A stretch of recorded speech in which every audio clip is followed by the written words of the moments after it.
Hello again, I am Blunty. Now, if you're in the market for a new PC case that is both a bit flashy and a bit refined and elegant, this may be precisely what you're looking for. This is Corsair's newest masterpiece. Well, alleged masterpiece anyway. I haven't even peeled off the plastic from the tempered glass panels that sit on 4 of the 6 sides yet, let alone built anything in it, but on the surface of things it seems really nice. 3 RGB fans in the front there, built-in RGB controller for those fans, and like I said, tempered glass panels on top and both sides and the front, none on the back obviously because that's where the cables need to go, and none on the bottom because that would be silly. Now, the specs sheet and marketing materials read like most other cases read. They talk about, cable management and terrific airflow and toolless drive bays and all that kind of stuff. But you guys know me by now, that's not good enough for me. I can read the spec sheet all day long, but the only way to get to the bottom of a case is to actually build in it and experience what it's like to actually try and work in. So, that's what we should do, probably. What I'm going to do is take apart, this is Devil's Crevice right here. You long-time viewers and subscribers will recognise it. Also a Corsair case, the Air 240 if you're curious.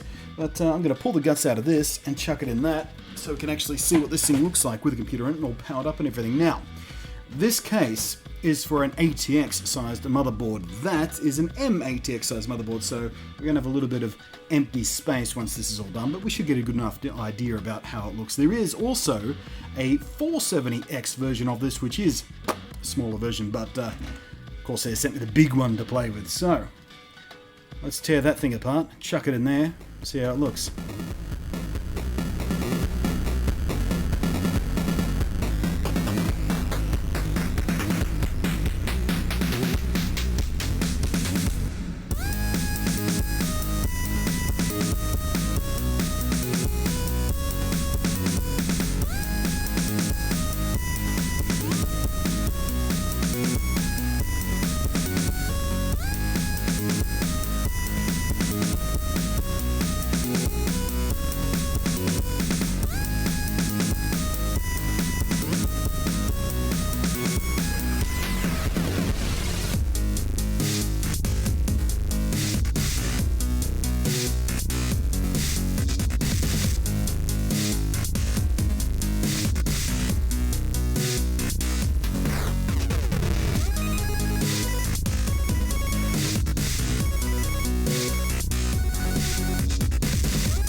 Okay, so here we are, the afternoon after, the evening before. Built this last night, went out this morning, saw Rogue One. You need to see it, by the way, it's brilliant. And now I can tell you what it's like to build on this thing. I've taken off the glass panels to shoot this with because, well, the camera sees a lot more reflections than the human eye tends to do when you put tinted tempered glass on cases like this. So it's just easier to shoot it this way. I'll show you some other shots as we go. Really nice to build in, actually. There's loads of room in here. You've got room in the front for a RAD, room at the top for a RAD. I haven't used a RAD in this one, so I've used a little bit of space there for some SSDs. Velcroed them onto the inside of the case there to take up some of that blank space that I'm not using. Plenty of space for a huge RAD if you want one. Plenty of space for the longest video card you can imagine.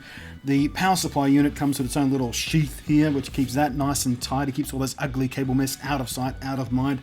Looks beautiful. There is a pull-out dust filter underneath the power supply there. There's also a dust filter on the front of the case here, which is magnetically attached. To get this off, you do have to remove the front glass panel. It's not slide out, unfortunately, which is a little bit of a pain in the ass, but then again, how often do you actually need to remove your dust filter to clean it? I can't put it on without seeing what I'm doing. There we are. Same thing on the top there as well. Remove the glass panels, the dust filter underneath there. All the glass panels are attached through rubberized grommets down here, so at no point does the thread of the screw touch the glass at all, so you're not inducing any stress points there. They come off and on nice and easy. The entire case has a lovely sort of gentle curve to it around the corners here. And when it comes to cable management, it was a surprising joy too. There are lots of little tie points and paths for you to route your cables around and either zip tie them down or use the included Velcro straps to keep them under control. On the back of the case, there is a bar that sort of comes off. You can hide almost all of your cable runs underneath that. In my case, I only managed to get one of the two screws back on because there's a lot of cables jammed underneath there. And as you can see, I use a cable extension mod for my power supply. My power supply is not modular, it just has the ugly multicolored cables coming out of it, so I use cable extensions to get lovely clean red cables to go with the color scheme I'm using here, which means I couldn't really bury the 20 pin connector, the motherboard power connector, properly underneath that metal shroud for the cables, but I did find a way to route it around the back of the case so it still looks pretty tidy. Of course it does need to look tidy because the back of the case is glass, you can show it off. You've got plenty of drive space back there. You've got 2 bays for 2.5mm drives, 2 bays for 3.5mm drives, and as you saw, you've got, if you're not using a RAD, you've got plenty of space in the front of the case here to mount some various, I could probably get maybe 5 2.5-inch drives inside there pretty easily, and then maybe one on the ground there, and maybe one over here on top of the power supply case, and maybe jam one there as well. So if you need to go nuts with your drives, there's plenty of room. The point is, plenty of room in this case to do pretty much whatever you want to do. And the airflow does seem quite superb as well. Of course, you've got a big open maw at the front there, just pulling air in through those 3 included RGB fans. There's plenty of room back here. There's a vent here, there's a vent there, there's big vents on the top. There is, all this glass stands off so the air can circulate. There's a big space there, enough to get my finger in. Almost. Except for my fat knuckle. There we go. I get my finger in it. And out again. What kind of demonstration is that? It's stupid. Point is, lots of room for air to flow around. There are 2 points in which you can control your lighting. There's one at the side here, which is round the back, and if I tap it there, I can make the lights do blinky things. Now, that's normally inaccessible when you've got the glass panel on the back, so it's only really useful when you've got it off. Don't know why that's where they positioned it. But there is another one on top of the case here as well, if I can make sure I don't accidentally turn the case off when I'm trying to fiddle with it. There we are. So you can go through various flashing and strobing and color cycling modes, the same kind of stuff you see on just about every other bit of RGB kit out there. No, stop. See if we can get you to, there we go, you're going to just do the red ones? No, you're going to cycle. Okay, we'll let you cycle through.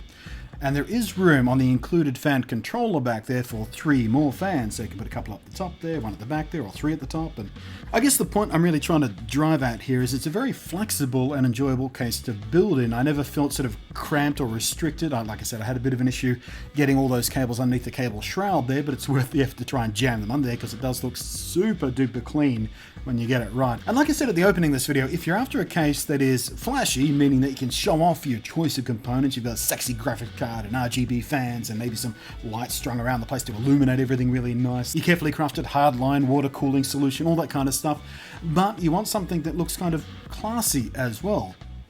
This is an excellent choice as far as I'm concerned. With the glass, the smoky glass panels all put on, it does look just really kind of elegant, and you can turn the lights off, you can put them on and leave it as flashy or subtle as you like. I really quite like the case, and being a Corsair case, I'm no stranger to this fact, but they are built very solid. I really actually hurt my knuckle there.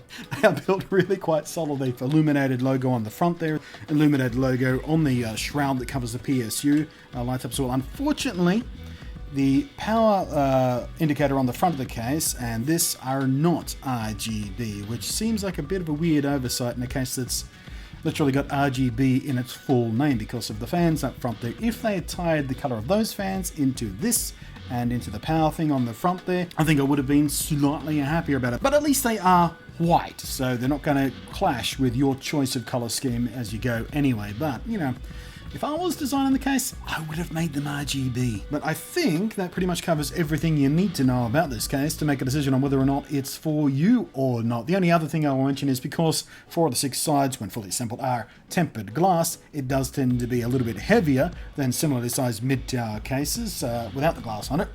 It's nice and light, but with the glass on it, of course, a little bit heftier. But then again, if you're worried about weight, you're probably building a computer you want to take from place to place to place pretty often anyway, and if you were doing that, maybe building your PC inside of a glass case isn't the best idea to begin with. But thanks for watching. That is the Corsair Crystal Series 570X mid-tower ATX case. Hang on, I'll read the proper name. I'll read the full name for you here. The Corsair Crystal Series 570X RGB ATX mid-tower case is its full and proper name. If you're, for some reason, having trouble finding it, because you have to Google it instead of just clicking on the link that I've conveniently left in the down below area. But thanks for watching. I am Blunty, and we'll catch you next time.